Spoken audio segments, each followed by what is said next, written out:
Hello and welcome to the i3 Insights podcast. My name is Wouter Klijn and I'm the Director of Content for the Investment Innovation Institute. As you probably know, we love our disclaimers in this industry, so here's ours. The following recording is for educational purposes only. It does not constitute financial advice. Please enjoy the show.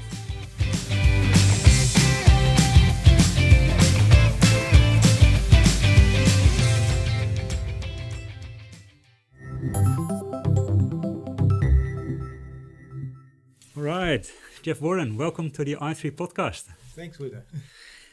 You're probably one of the few academics that I know whose work has a more practical application to the investment industry and practitioners.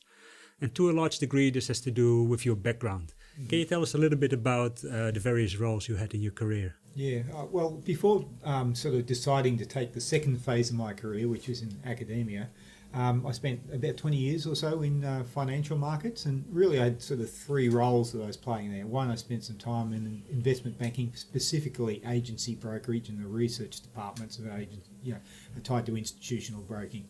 And there I did roles from being a stock analyst to an economist to a strategist and also a bit of time as head of research.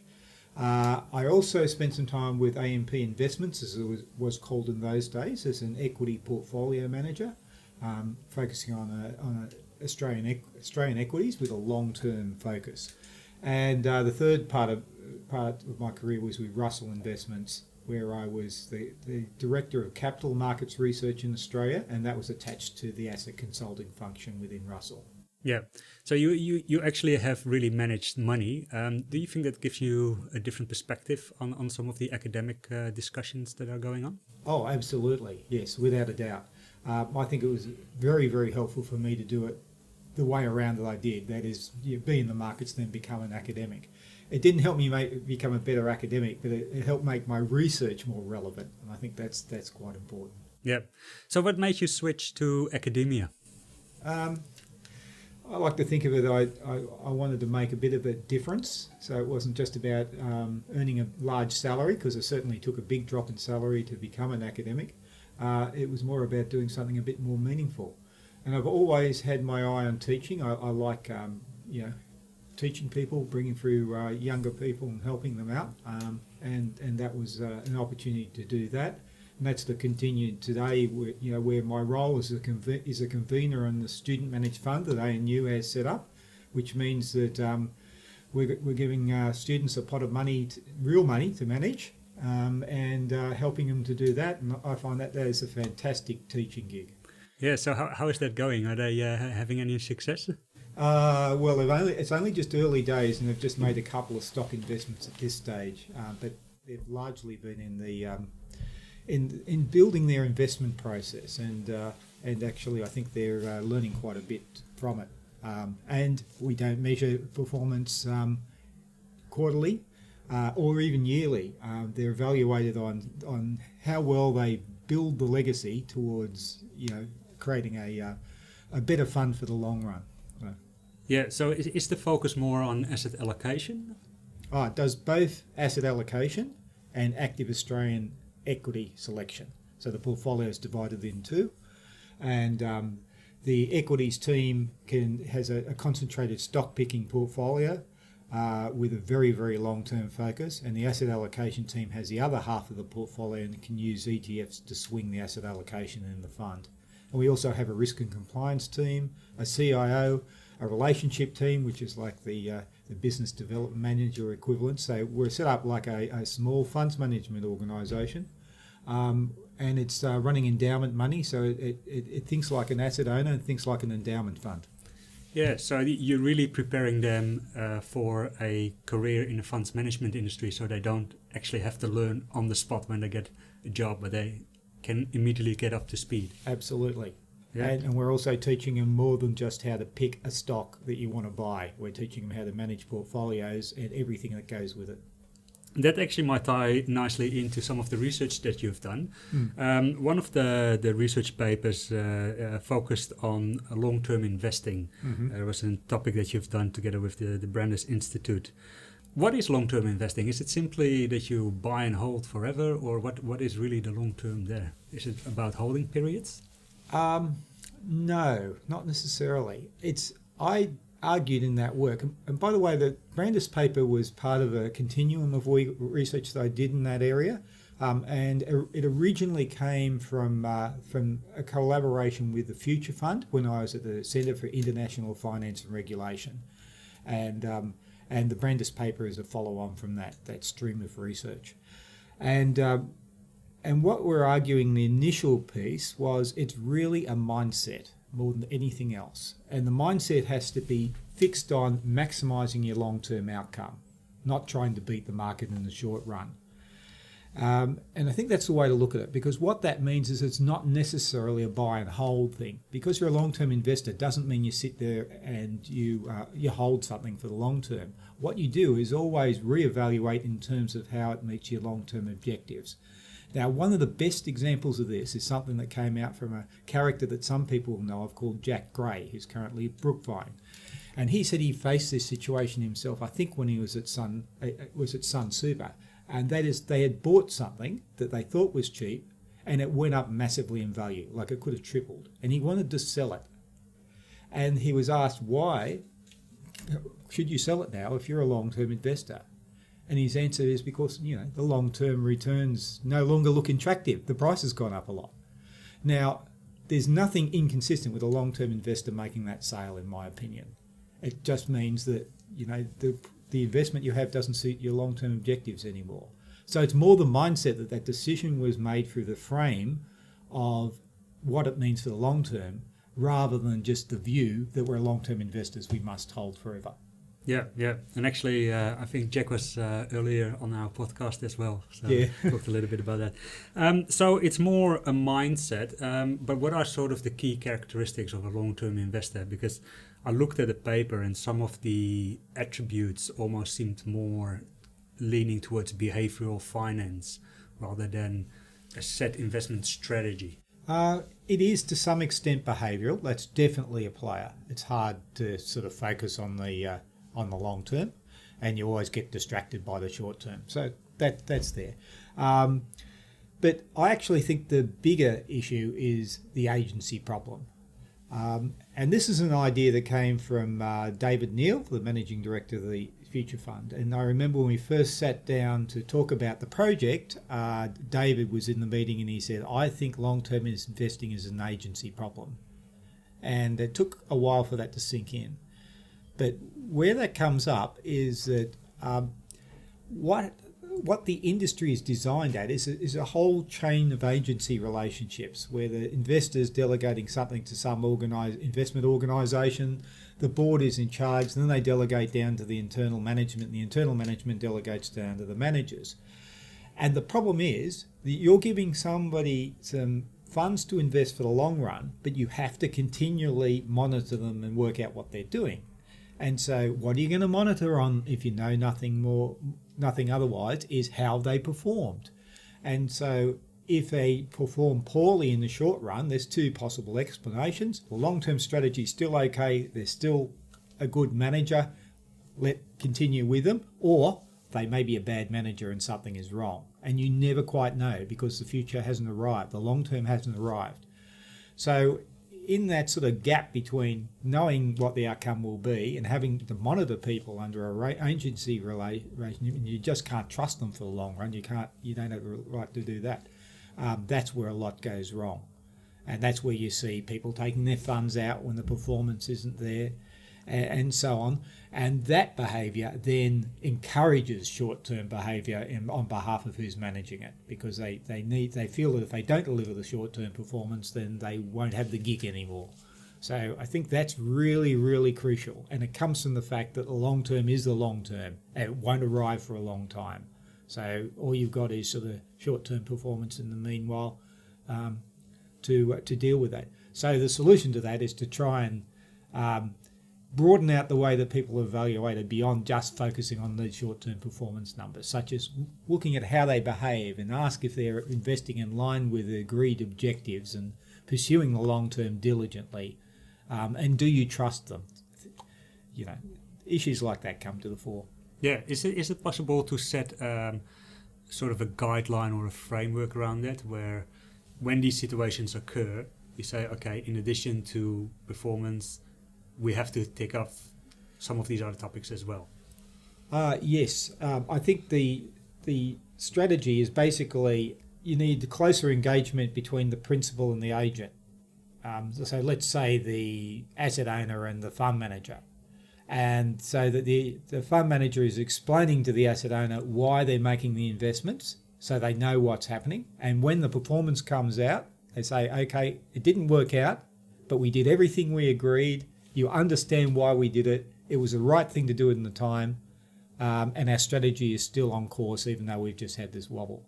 So that closer engagement, I think, is really a crucial to that, to breaking that nexus. So you've got to not evaluate purely on the performance numbers. You don't want that the only information you've got about whether the person's doing a good job or not. You need to go deeper.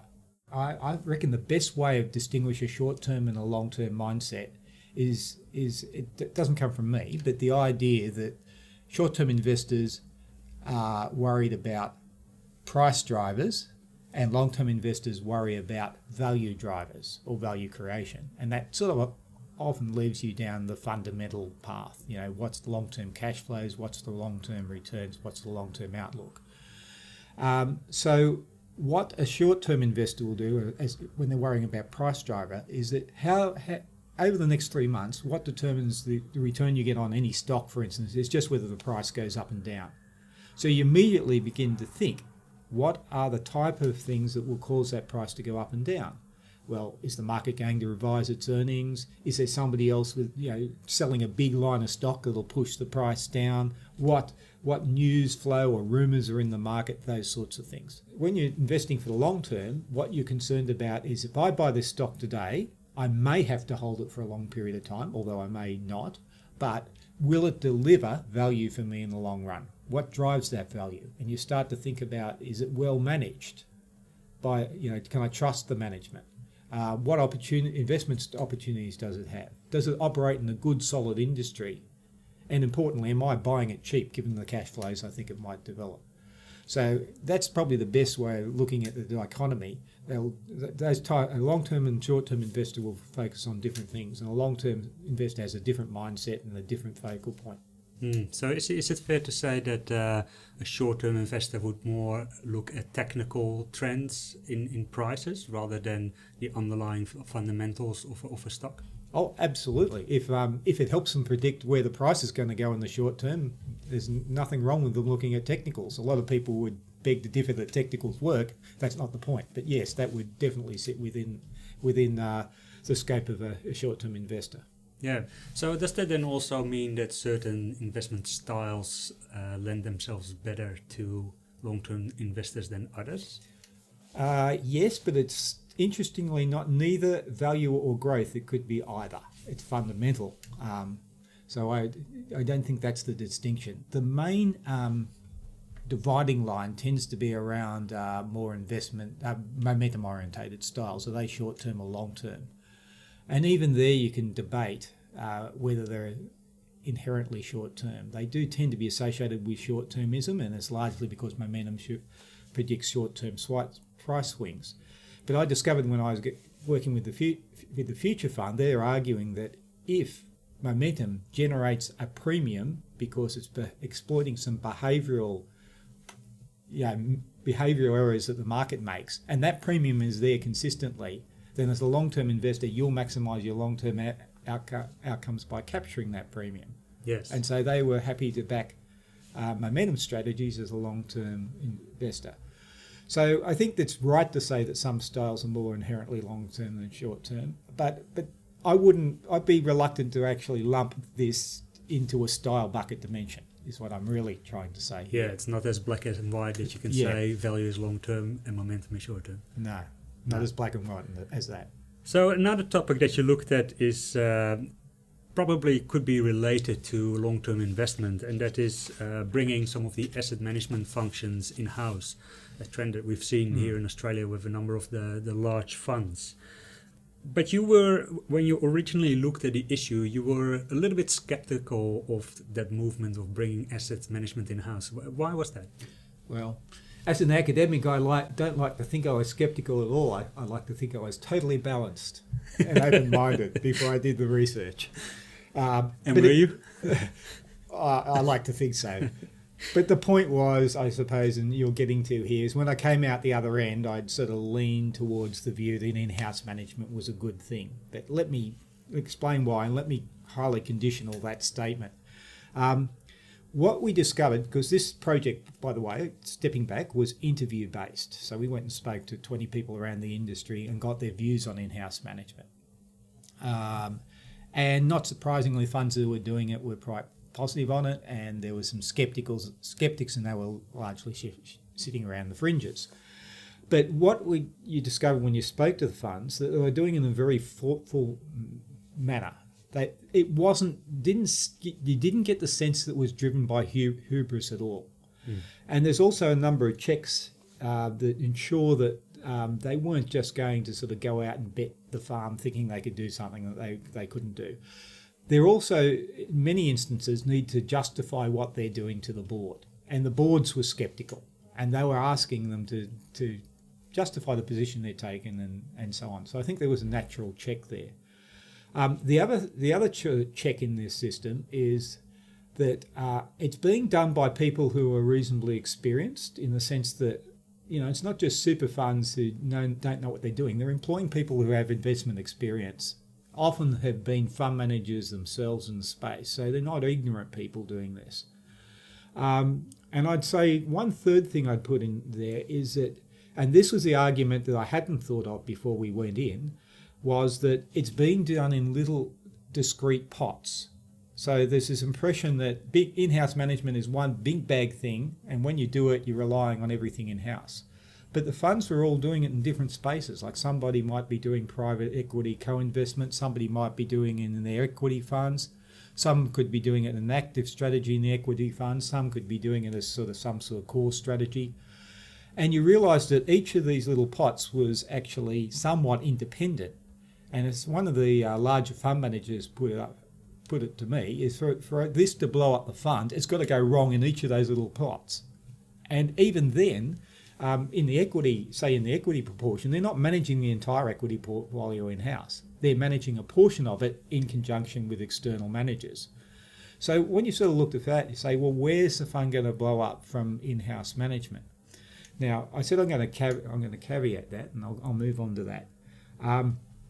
I suspect that it's cautious at this stage, but I wouldn't rule it getting out of hand at some point. And one of the very large asset owners or super funds we spoke to said that when we first did this, the board was extremely sceptical and we had to justify them to them. Now I'm finding the board is pushing me to do more, and that makes me uncomfortable. So it's like that when you get comfortable and you think it's going to be successful and you see other people are getting successful, I think if you go into that stage, then you've got to start worrying, because people will start doing things they shouldn't be doing. And that was one of the questions I put to you is, that the original phase, we've come quite a long way, and some of the funds I know manage almost a quarter of their assets in-house, which is a fairly large chunk. And are planning to expand that further as well. And it just made me think, because a couple of weeks ago, I spoke for the podcast to Rob Prugay, and he was at State Super at the time that they decided to go the other way. They had an internal model, and they decided to go external.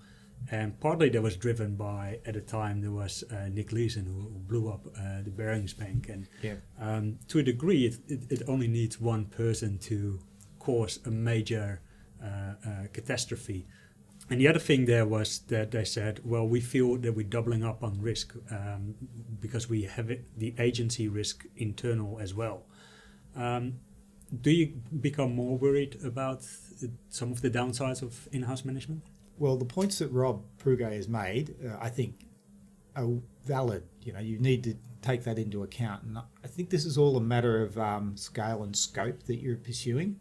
Actually, I mentioned I used to be a broker, and State Super, as it was in those days, used to be one of my clients, and that was a 100% internally managed equity portfolio that then became Axiom, which was employed as a manager in a multi-manager structure, and then they ultimately hived it off to Deutsche Bank. So that's the history of that one. So you could readily argue that in the early stage that was too much. If it's part of a multi-manager structure, that's fine. But I also think, how are you doing it? If you try to manage a large equity fund, 100% active internally, you run into a whole lot of problems. You're totally beholden to your agency problems with that manager you have internally, and everything that goes with the fact that you own them internally. You're relying on them. It's active. It'll have capacity problems. I think that sounds like a recipe for disaster. 100% internally factor-based portfolio, core portfolio, that might be okay. But a multi-manager structure has a little bit more stability to it, I think. And you also have a benchmark for your internal manager, and that's the external manager. Yeah, absolutely. Part of this drive to in-house management is because the funds are getting larger and larger. Yeah. It's no secret that there's also a regulatory push behind funds becoming larger and merging. And we were thinking about some of the other research you have done into capacity. Scale is not great for all asset classes. It might be great for direct investments, infrastructure, but equities might be more problematic. How do you look at that issue?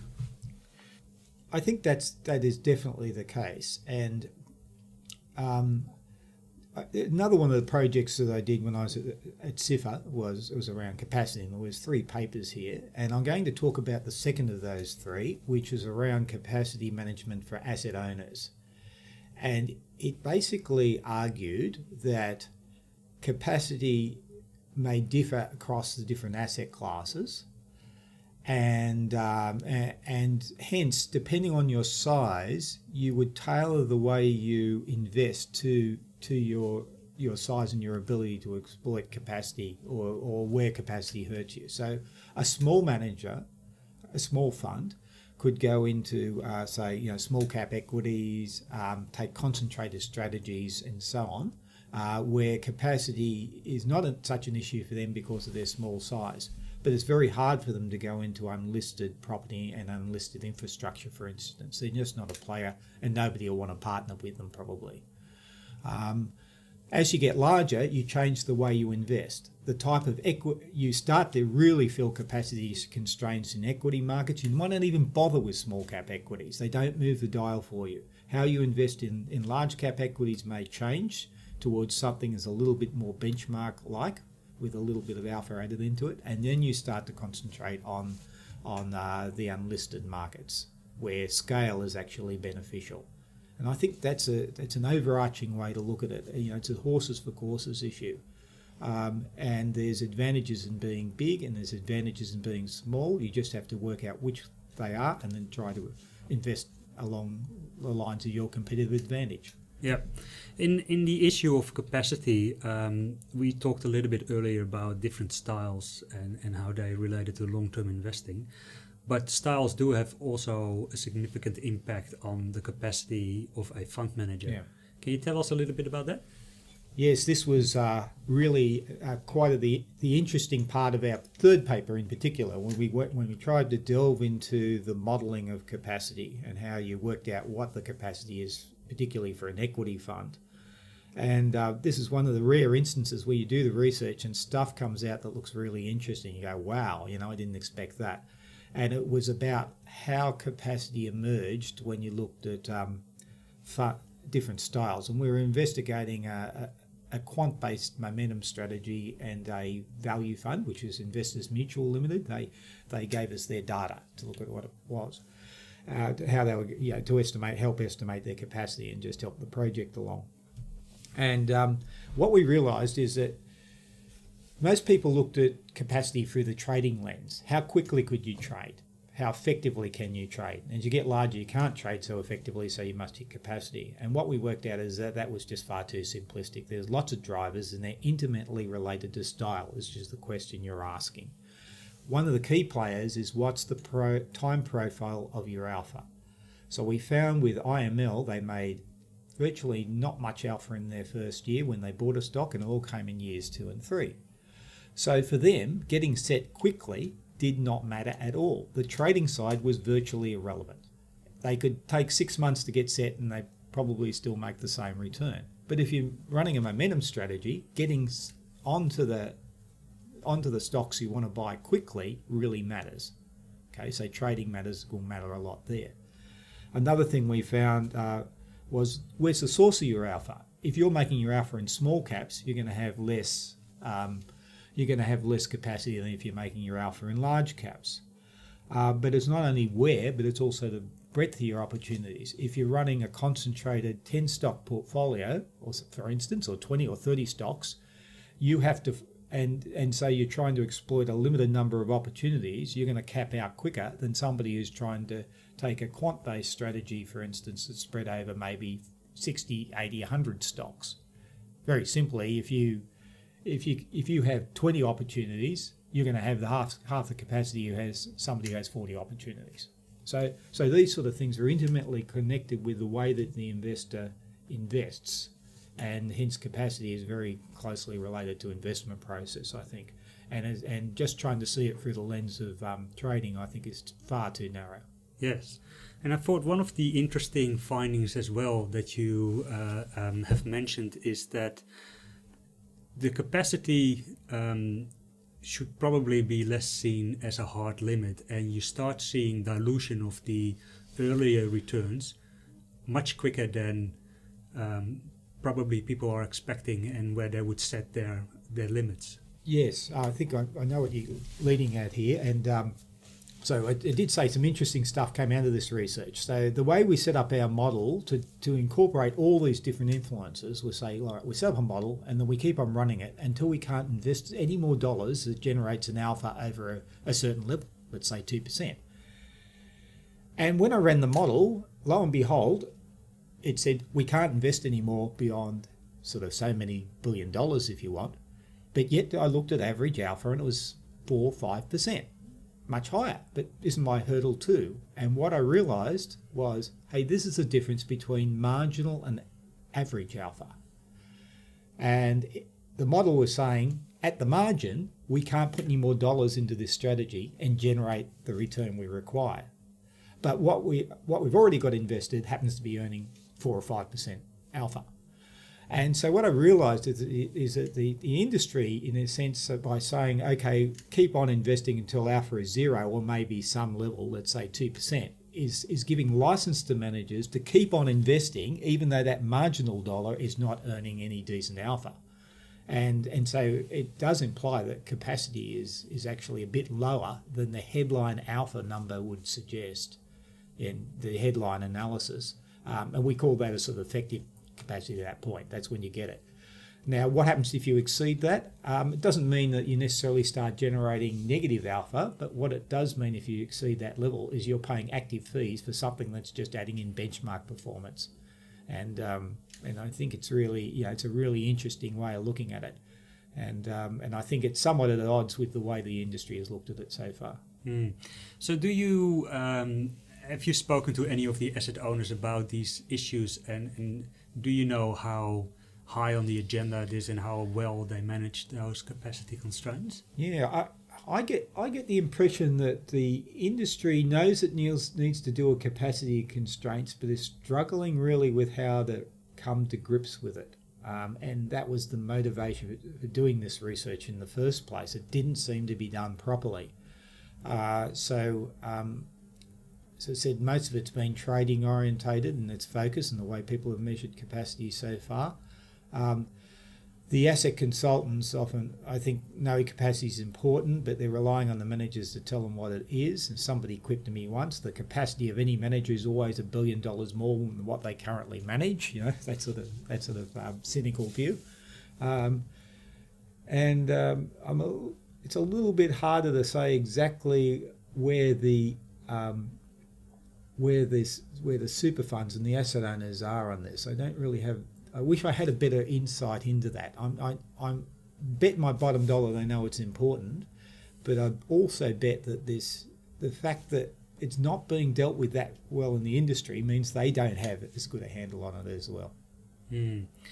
Would be interesting to see some more discussion on that point. Yeah. Your latest research looks at a different aspect again, and it looks, to a degree, I framed it in the sense of retirement and developing a comprehensive income product for retirement, a SIPR. But you look basically at probably a more academic level about different ways of constructing portfolios. And instead of using the modern portfolio theory, you look at using a utility-based approach. Yeah. Can you tell us a little bit about the advantages of that and also how it ties back into the bigger discussion around developing these retirement strategies? Okay. I'll start off with two things to set the context. One is what led me to this particular idea is that I was involved in the MDUF, Members Default Utility Function initiative, started up by David Bell at Mine. And I was on the working group there. And so my work is, I view as like taking that a little to the next step and focusing particularly on which utility function you choose to drive MDUF. Okay.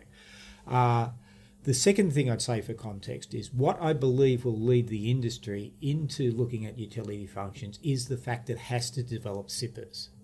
Because I do not think mean variance portfolio theory does the job there. I don't think it's adequate. Largely because what you're dealing with is a complex, multi-period dynamic issue. And it's very hard to collapse that down into a mean variance framework. So mean variance might do if you're asking yourself the question of how is my portfolio going over the next year? You can work out a nice looking portfolio in terms of mean and variance, and it probably does the job okay. But if you're going to say, okay, how am I going to design an investment strategy and a withdrawal strategy for the next 30 or 40 years, I can't see how that can be done in mean variance space. So I think utility functions are going to be integral to evaluating outcomes in when you're doing that analysis. So I think the industry is going to have to embrace utility functions, in my opinion, or find some other solution that I haven't thought of yet. Yeah. So as a quick definition, what are utility functions? How would you best describe them? They sound like something that you want to avoid because it's deep in the academic literature, and that's been the case. But I think the easiest way to think of it is that they're just a scoring system, and they score outcomes. And let me dwell on this a little bit. When you're doing mean variance analysis, what you're saying is I have a preference for a higher mean and avoiding variance.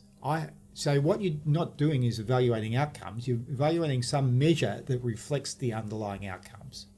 What a utility function does is says, let's look at all the outcomes and put a score on each one and then add them up. So you can do a simulation, for instance, and get a distribution of outcomes. You can put a score on every part of that simulated distribution and add them up to say, what score do I get? And then you're basically trying to pick the one with the best score. So it's basically a scoring mechanism. And if you sort of just reduce it to say this is just a way of scoring a range of outcomes, it's the sort of technical fear might start to dissipate a little bit, I think, if you look at it through that prism. Yeah, and I think one of the big advantages of using this approach is that you can customize it easier to individual circumstances where you can dial up one particular score or dial them down. And that is particularly relevant for the retirement space where people will have different circumstances, different account balances. And so it made me think, why hasn't this been used more widely? What is sort of stopping the uptake of this?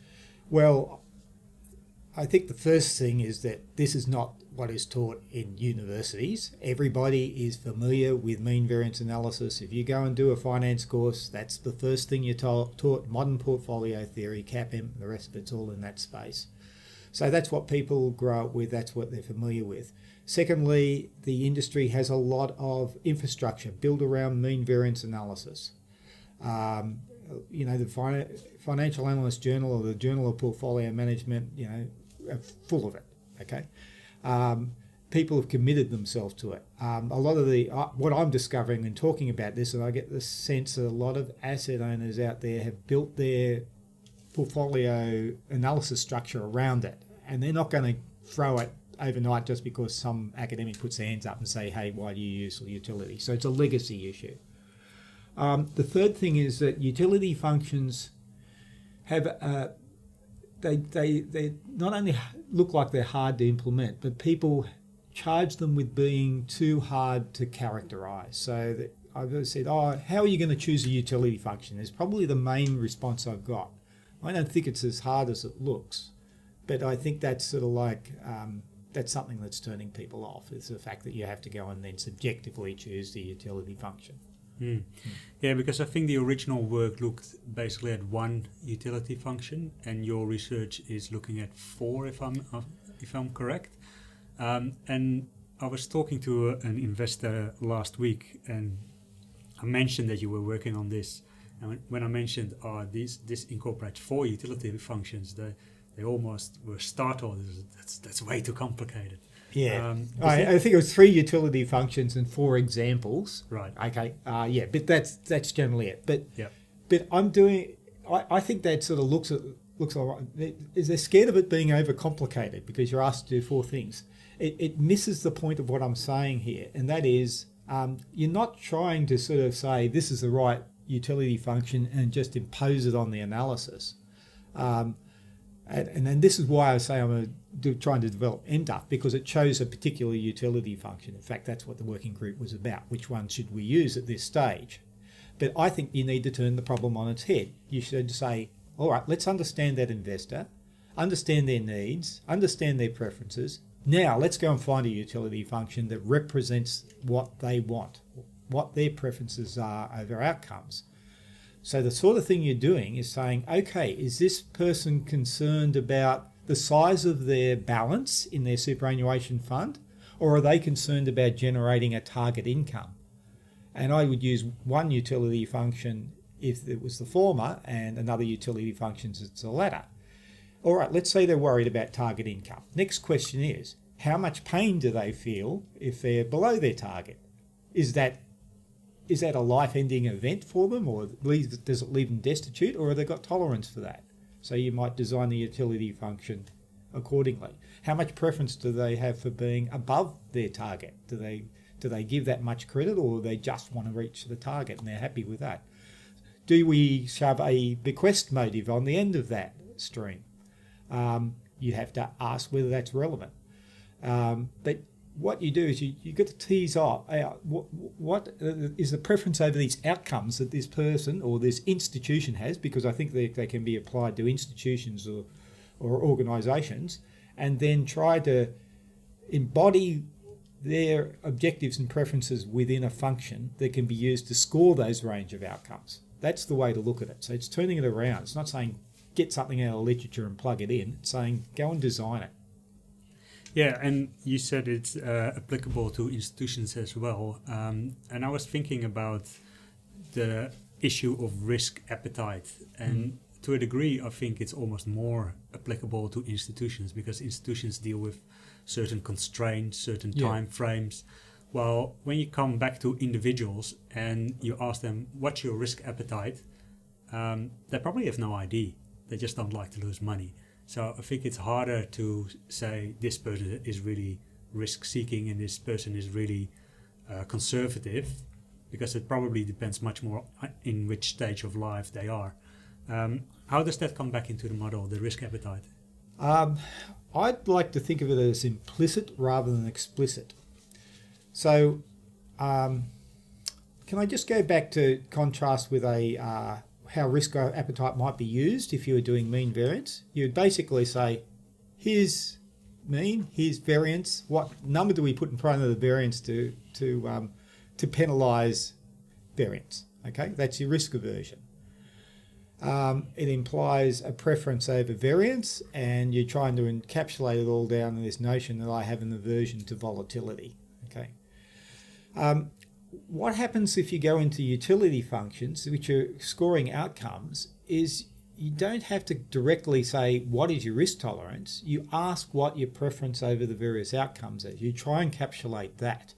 And so if I go back to what I was saying about the retiree who was worried about a minimum level of income in retirement, the question is, how much do you dislike being below your target?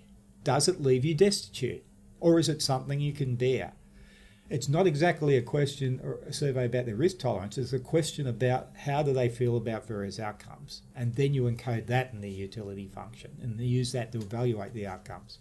So I think there's a sort of like tweak there that says you're not actually trying to get another metric, risk tolerance. You're trying to encapsulate preference over outcomes. Yeah. So looking ahead, what other research topics are you investigating? You should have asked me this one before. I sort of counted up how many I try to do too much, and I counted up how many live projects I have on my list, and it was about 13 at the moment. So there's a lot going on there. But I am doing some more. I'm doing some work on how risk evolves with investment horizon.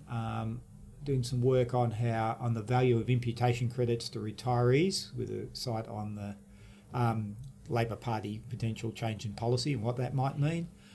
There'd be two examples. I'm trying to do a bit more work in the capacity space, specifically to see how capacity might vary across asset classes, and we've got the help of Mercer with that, where they're giving us access to some of their manager data. So there's sort of three things that are in the pipeline. Yep, and at the same time you're also training the next star managers for the endowment fund. Tried to get them to do as much work as possible. Excellent. Well, Geoff, thank you very much for your time today, and it was great talking to you. Okay, thanks, Wouter. Thanks for the opportunity. Thank you for listening to the i3 Insights podcast. For more information, please visit our website at www.i3-invest.com. Thank you.